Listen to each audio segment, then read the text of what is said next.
Hi everybody. So today I'm going to talk a little bit about using book cloth to make a cover. And there are a couple different types of covers we can look at. We can do saddle stitch covers, we can do the traveler's journal covers, we can also do covers for case-bound books this way.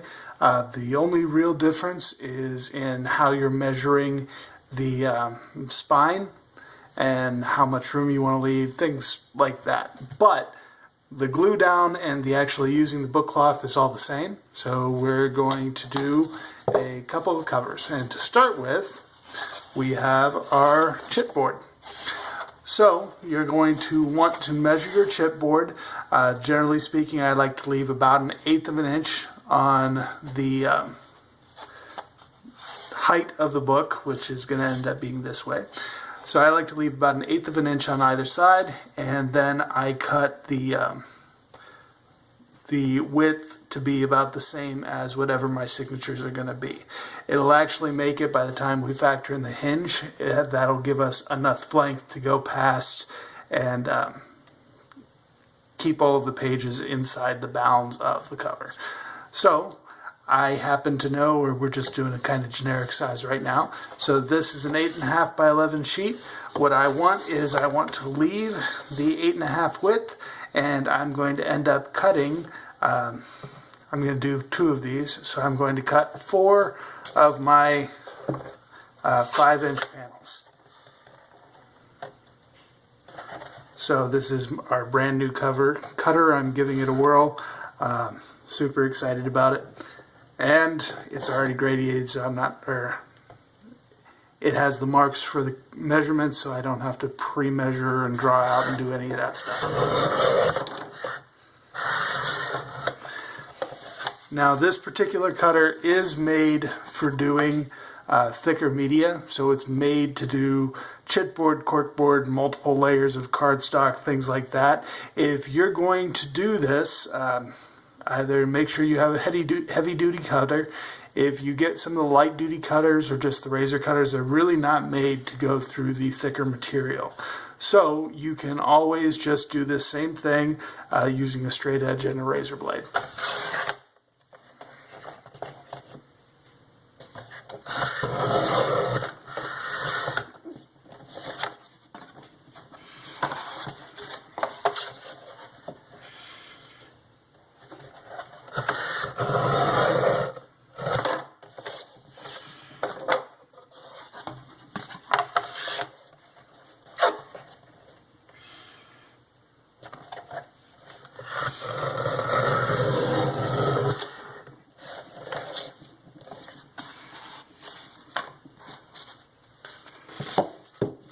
Okay, so we have our 4 pieces, and these are going to become the outside covers of 2 books. Then we have a couple of pieces. I'm going to plan on making one of these a little bit bigger, so we won't worry about the spines quite yet.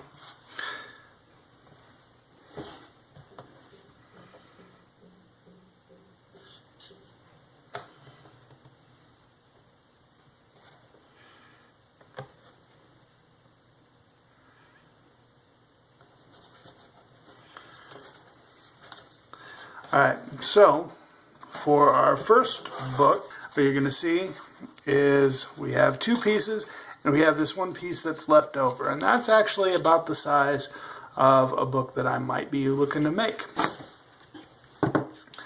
For my next step, what I'm going to want to do is lay out my pieces. Now, you don't necessarily have to do it this way.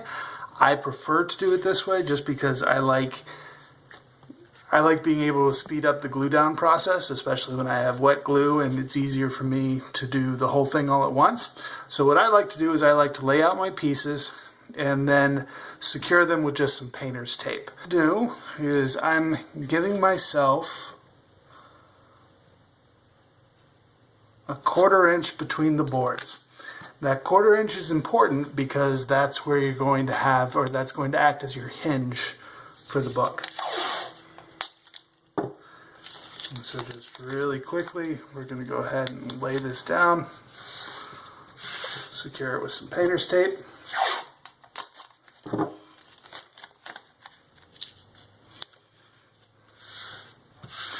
I'm not too concerned about marring the face of this chipboard, so I'm not using any particularly special tape. Any masking tape will do.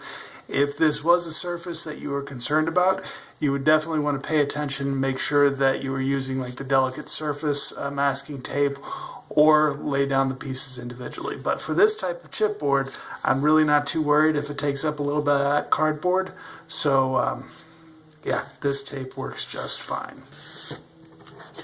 And next step, we're just going to kind of dry lay it out onto our book cloth. So this is some book cloth that I already had made and ready to go. We'll link to some other videos so you can see how we go about making this. And just to give an idea of it, I'm going to lay it out. We're going to see about how it's going to go. So this will work pretty well. What I want to end up with is I want to end up with at least ½ an inch, preferably closer to an inch on each of the sides. So I have about an inch there, and all the way across. Doesn't have to be exact. I'll probably trim this down later on. And these edges are actually going to be concealed by the time you have the finished product. So it doesn't matter too much. But for these big static pieces, I'm not worried about it being overly flexible. I'm just worried about it getting a good, tight bond. And for that reason, for this first one, I'm actually going to use a spray adhesive. I use the just Craft Bond acid-free spray adhesive. And it's really nice when I'm doing this because I can get this entire piece covered all at once in one quick spray. And so I'm going to go ahead and do that now. Alright, so you can see we have a nice, clean, consistent coverage of it. All I'm going to do is lay this down.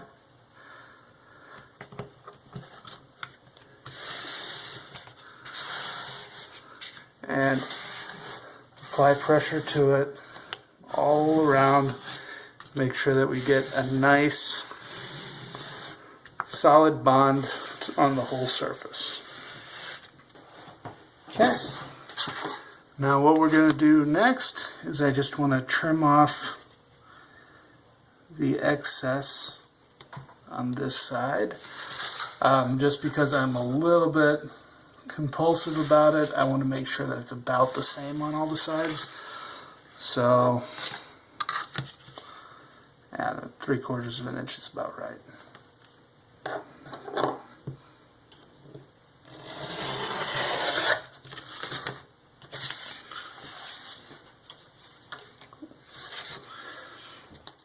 And now for the next step. So I mentioned before that the spray adhesive has a really, really quick grab to it. So I don't need to worry too much about these sliding at the moment. Some other glues will take a little bit longer to get that grab, and you might need to make sure that this is well set up and not sliding, because what you don't want is you don't want to like mess up the width on your hinges. Is for me the most important thing. You don't want to have an 1/8 inch up here and 1/4 inch down here and start getting things lopsided. It just doesn't work well when you're trying to bind the book. So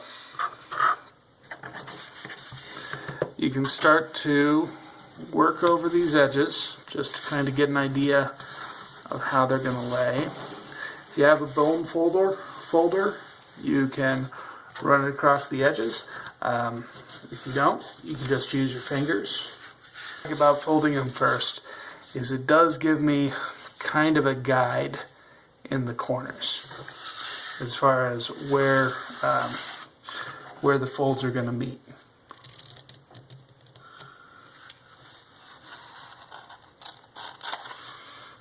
And I'm going to cut it out just like that.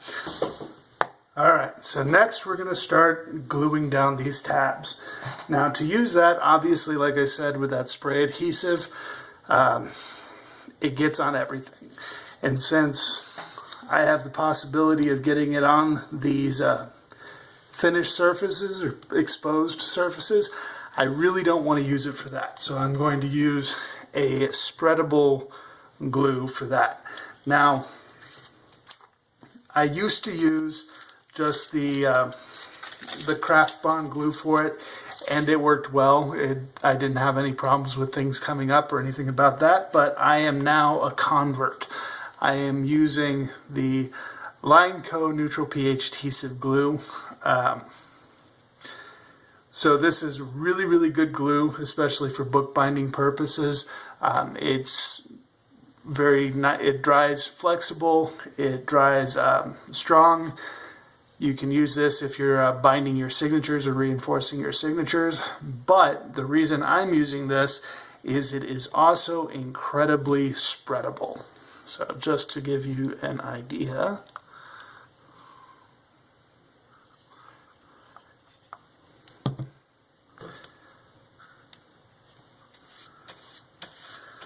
yeah, so we can go right in like that with a brush and spread the adhesive around. This was next to impossible to do with the Craft Bond that I used to use. So we get a nice consistent coat on that, and you'll notice I do have some paper underneath it to keep myself from making too much of a mess. We're going to fold it over right on those crease lines and push it out. Things that I have messed up. When you are using the brush to spread the adhesive, always brush either away from or at worst along the finished edge. And that's just because if you start brushing towards it, it's only a matter of time before you flip it up and end up spreading adhesive on your fabric.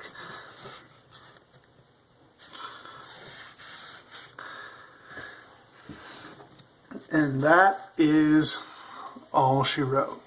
So you can see we have a nice even flat bond on that side, and all of our corners match very well. On this side, everything's glued down. So for the last step of this, all we're going to do is you're going to lay this flat with a weight on top of it. College textbooks work wonderfully. And we're going to let it dry.